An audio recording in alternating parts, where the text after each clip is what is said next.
जय श्री कृष्ण। राधे राधे। मित्रों, पिछले वीडियो में सुना था कि साधु पुरुष को इसका विचार करना चाहिए कि जैसे अग्नि लंबी चौड़ी टेढ़ी सीधी लकड़ियों में रहकर उनके समान ही सीधी टेढ़ी या लंबी चौड़ी दिखाई पड़ती है, वास्तव में वह वैसी है नहीं। वैसे ही सर्वव्यापक आत्मा भी अपनी माया से रचे हुए कार्य कारण रूप जगत में व्याप्त होने के कारण उन वस्तुओं के नाम रूप से कोई संबंध न होने पर भी उनके रूप में प्रतीत होने लगता है।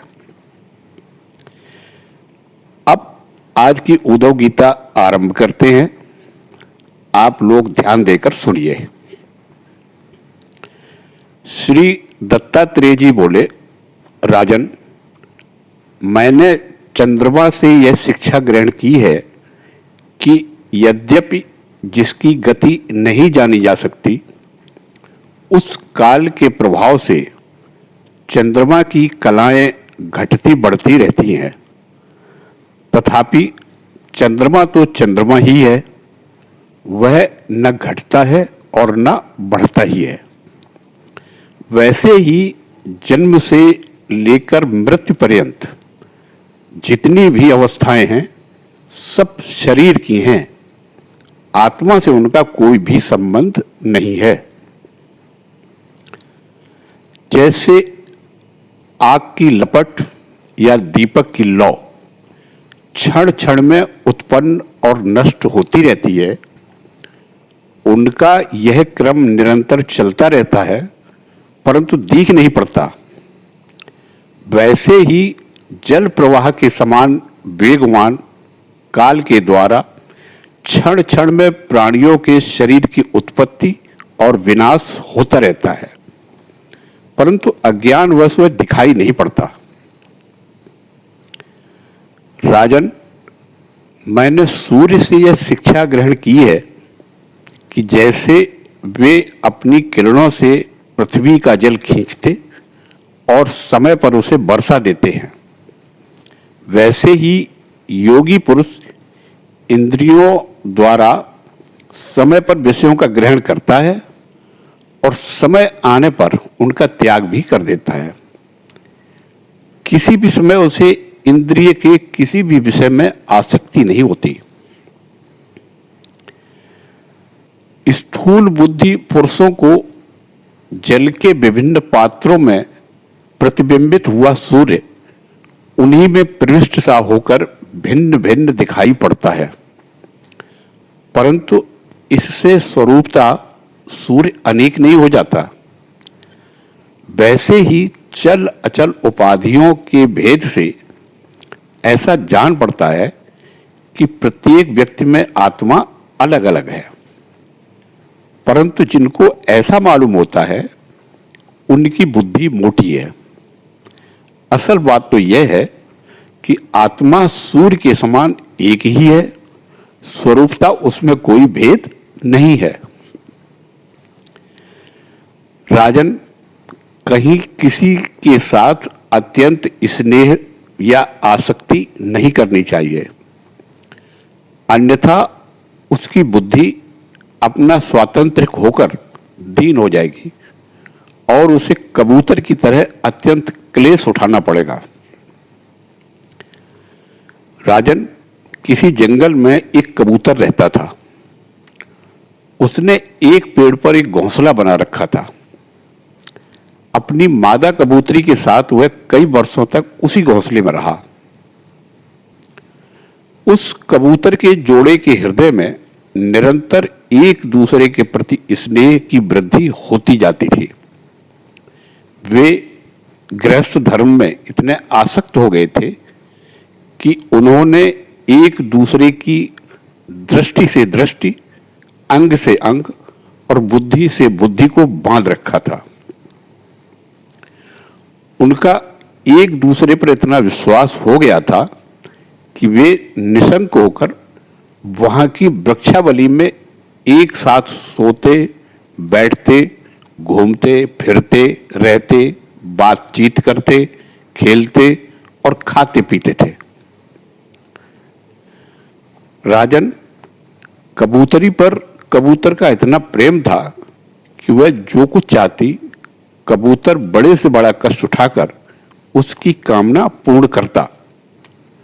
वह कबूतरी भी अपने कामुक पति की कामनाएं पूर्ण करती। समय आने पर कबूतरी को पहला गर्व रहा। उसने अपने पति के पास ही घोंसले में अंडे दिए। भगवान की अचिंत्य शक्ति से समय आने पर वे अंडे फूट गए और उनमें से हाथ पैर वाले बच्चे निकल आए। उनका एक एक अंग और रोए अत्यंत कोमल थे। अब उन कबूतर कबूतरी की आंखें अपने बच्चों पर लग गईं।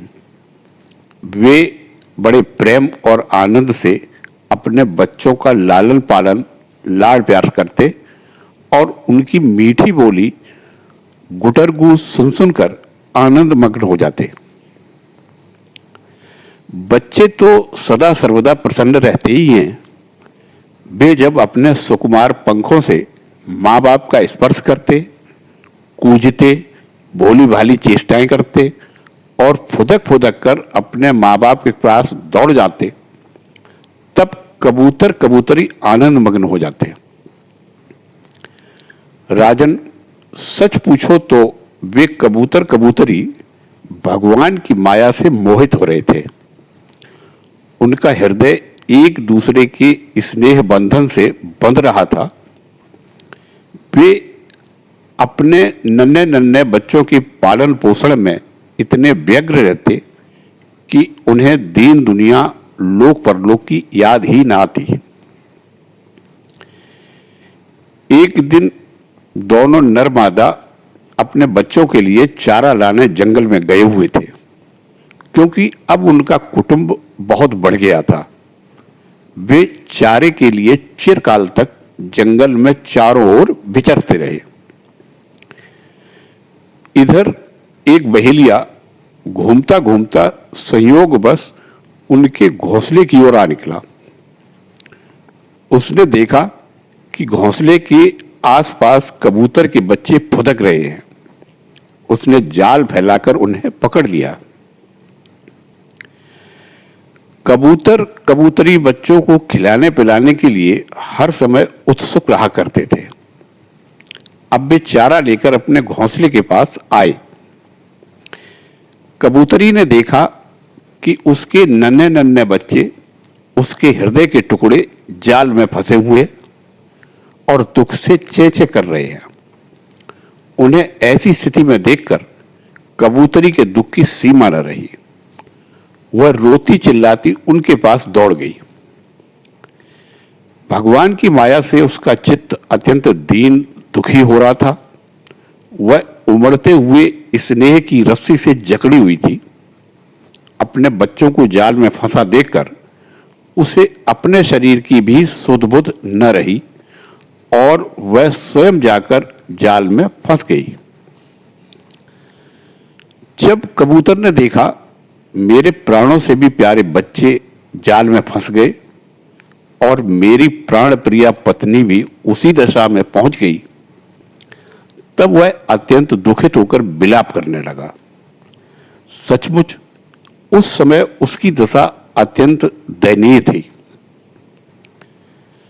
मैं अभागा हूं, दुर्मति हूं, हाय हाय, मेरा तो सत्यानाश हो गया।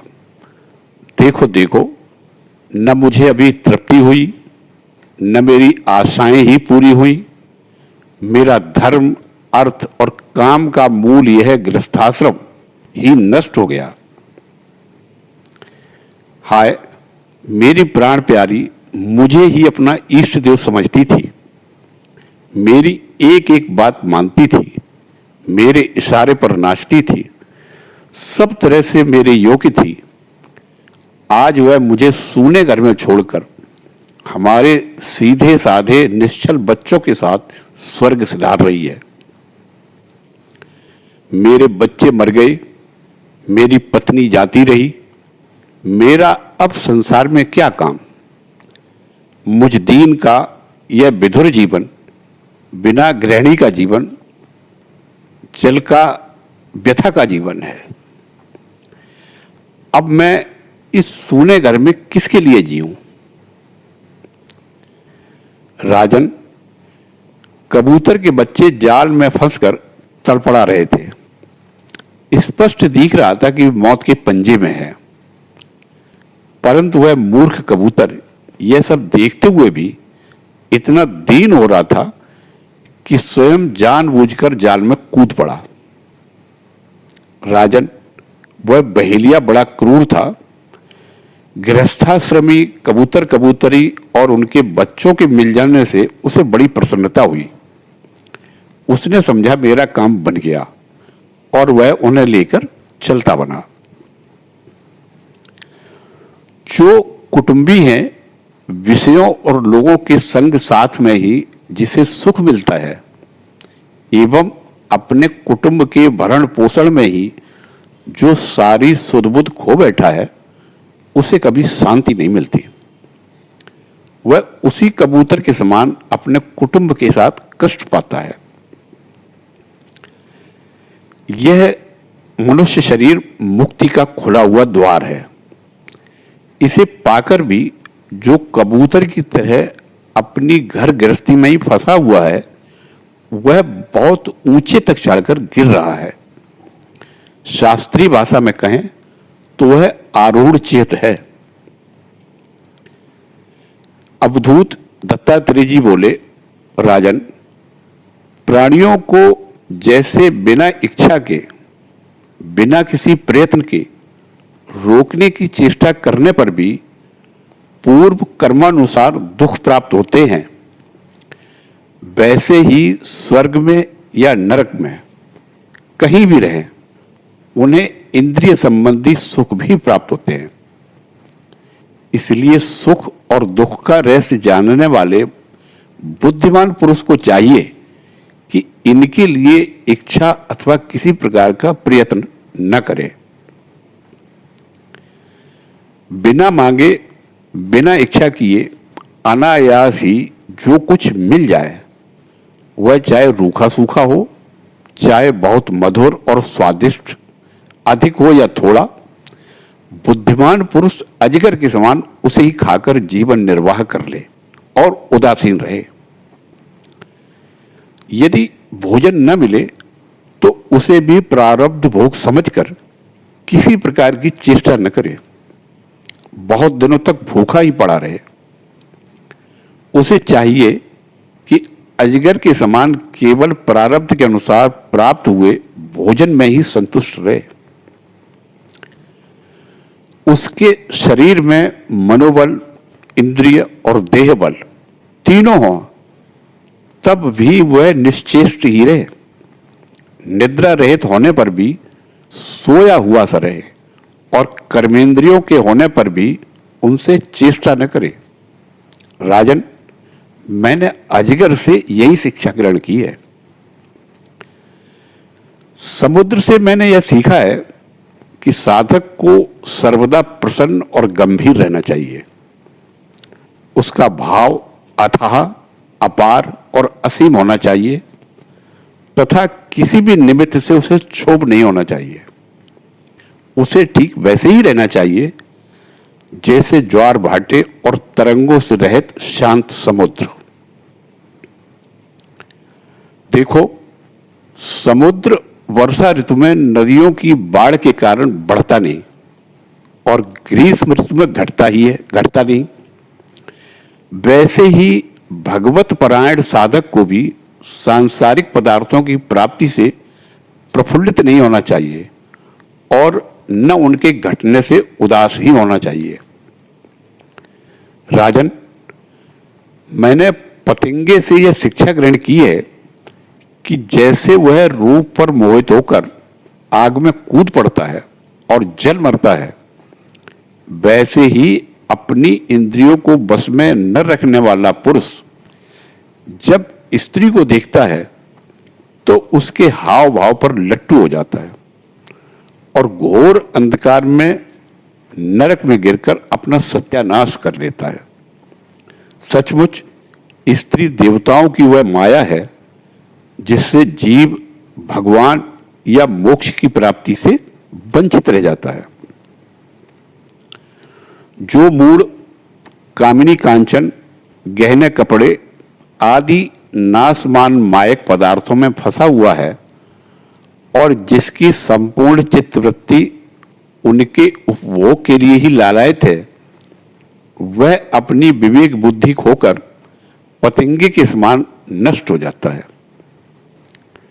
राजन, सन्यासी को चाहिए कि गृहस्थों को किसी प्रकार का कष्ट न देकर भौरे की तरह अपना जीवन निर्वाह करे।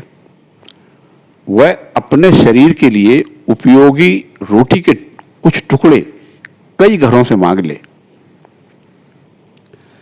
जिस प्रकार भौरा विभिन्न पुष्पों से, चाहे वो छोटे हों या बड़े, उनका सार संग्रह करता है, वैसे ही बुद्धिमान पुरुष को चाहिए कि छोटे बड़े सभी शास्त्रों से उनका सार, उनका रस निचोड़ ले। अब आज की उद्धव गीता यहीं समाप्त होती है। आप सभी का कल्याण हो।